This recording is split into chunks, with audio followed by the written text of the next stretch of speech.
bit shorter. Basically, we'll be going through updating R and making sure we're using the latest Bioconductor version.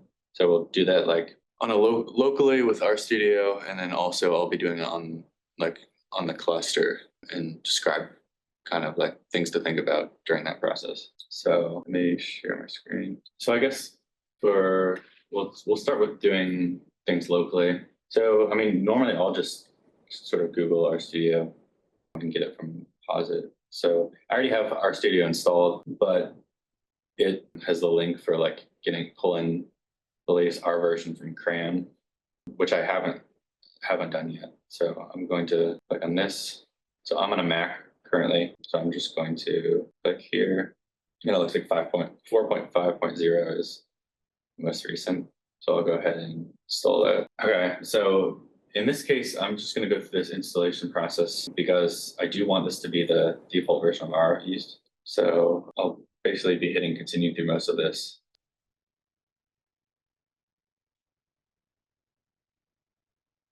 And I'll do the default installation here. Actually, I have RStudio open, so let me close that. So I already have, like I said, I already have RStudio installed. I'm going to just open it and see if we're using.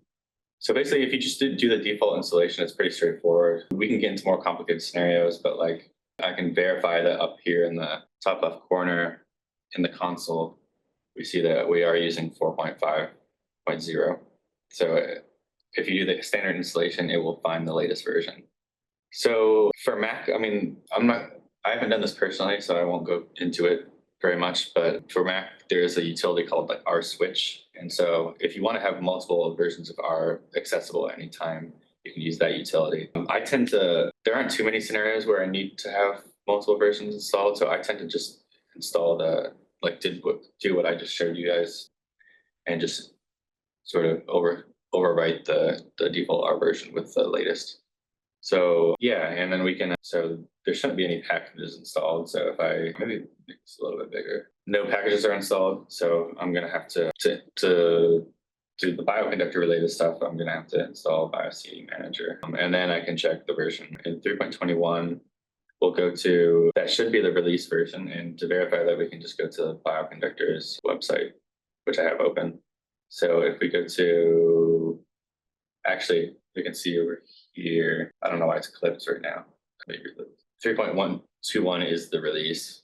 So that's the most recent stable release. There's also 3.22, which is the developer version, but I'll just have release installed locally. So from there, there's like a number of options you can do. I guess I'll show that like Leo has a nice list of, in this R setup section on the team website, there's a nice list of like, down here, you can go and there's like some standard R packages that Leo lists as his, but this would be like a good starting point. If you wanted to install this set, you could just copy this code and execute it. Obviously, will take a bit of time, but typically I'll just install packages one by one as I need them, and that doesn't take much time. But yeah, the process is pretty straightforward. If you do this sort of default, just do the defaults for everything. So I can move on to doing this on the cluster if there aren't any questions, but.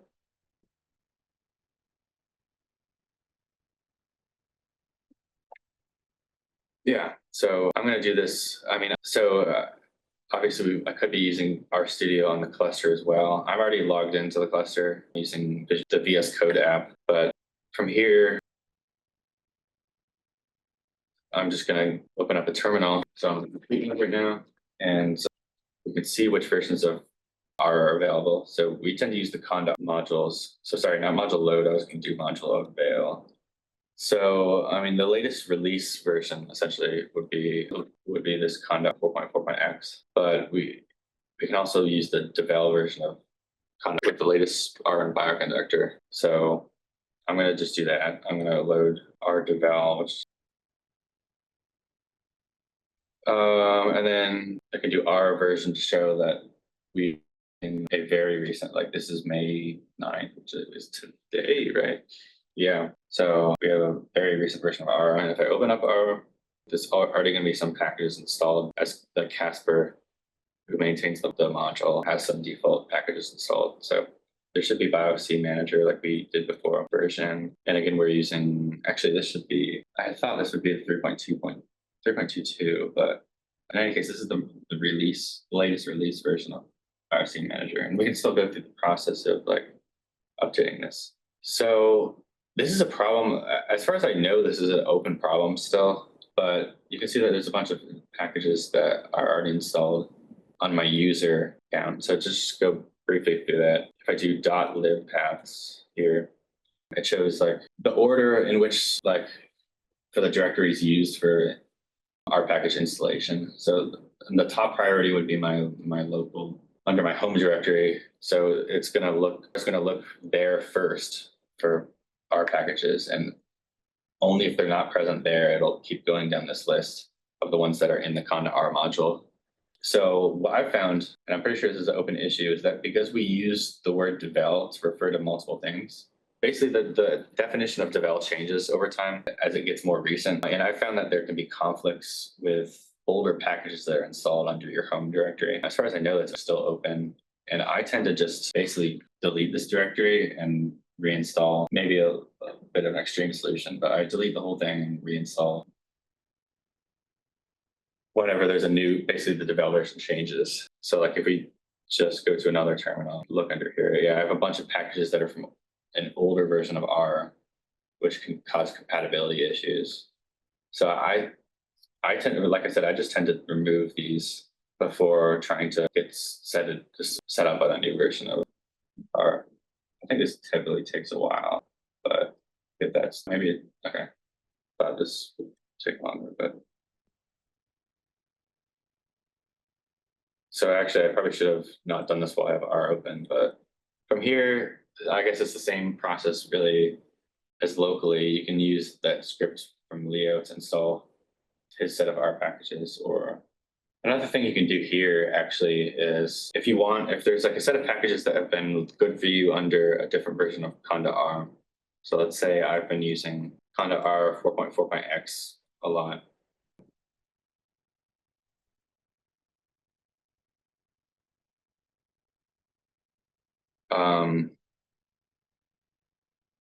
So if I go into R here, you can sort of like use, there's a few different ways to do this. If you really wanted to list out all the packages, you can use the installed.packages command here. And it's typically pretty long. So I'm going to save it to a variable. I believe the type is, it's a matrix where the row names are the package names. So let me just verify that real quick. Yeah.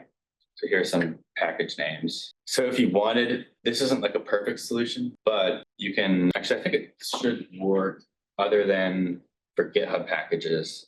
So if you wanted, you could export these to like a little CSV or something, or just like have one line per package. And then you could read that in the new conda R version and as a vector, and then you can do BioC Manager install. Actually, I might as well, we have time, I might as well briefly show what I'm talking about here. So, all right, packages, look, it's kind of small. Packages, names, installed packages.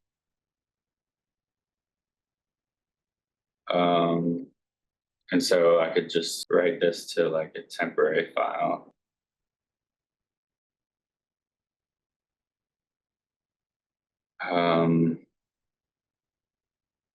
Oops, I meant to packages. And then over here, I could like load that in.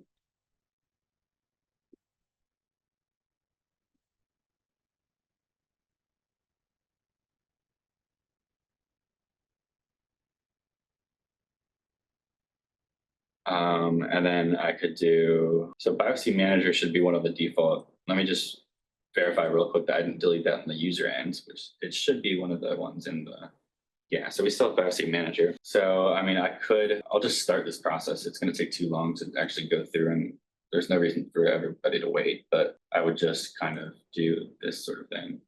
And then, yeah, it's a huge number of packages. It's going to take forever, but that's one way to like preserve the packages you already have. Although like I said, I think the exception there is I don't believe that GitHub packages work because you need the name of the GitHub repository, and I don't think that's part of the package name. And there's probably a way around that. I haven't personally tried to get like a perfect solution for that. Typically, the amount of GitHub packages I tend to install is pretty small compared to the rest. So this has been fine for me. And I think that's, trying to see if I'm missing anything.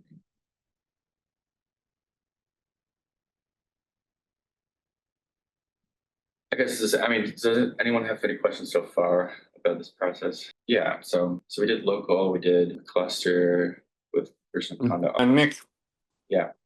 So that packages functions that you use, does it give you the packages from all 3 leaf paths? I think it does, right? I believe it does. Yeah. I have to check that. So like typically what I do is I just use the dir function on the first leaf paths. Oh, That way I only look at the packages that I install myself. Otherwise you're gonna install like everything else that Casper installs that like maybe you're not even using. And that's just gonna add like this space. So that's one difference there. Another thing is like the Conda R modules, right? Right now we should be using 4.5 because that's the release version of that matches the Bioconductor version of 3.21. The eval in theory should be 4.6, although it looks like Casper hasn't updated it yet. Like R version 4.6 is only gonna become the release version until like April of 2026. So it's a bit too early to be using that version. Yeah. Right. But like, so it's not surprised that maybe Casper hasn't updated it just yet. And so it looks like from that module avail command that you ran that there's no on the R 4.5 just yet. So we might need to remind Casper, since he's the one that creates these modules, that it would be useful to have that. So, since R 4.5 just became the release version maybe 2 or 3 weeks ago, that's maybe why he hasn't made that module just yet. Yeah, okay. Yeah, that's a good point, especially with this. I should probably, in fact, there's probably so many extra packages that I'm going to just kill this. Now that you reminded me that, yeah, so yeah, so I guess that solution that you were describing would be this 4.4.x. This would be a better way than to do install.packages so that we don't have duplicate versions. Yeah, that's a good point. I guess there's also, I noticed this was an extra thing here, but other than that, it should work pretty well. Yeah, so I'll probably wait for 4.5 to actually do this process, but this is like a good starting point.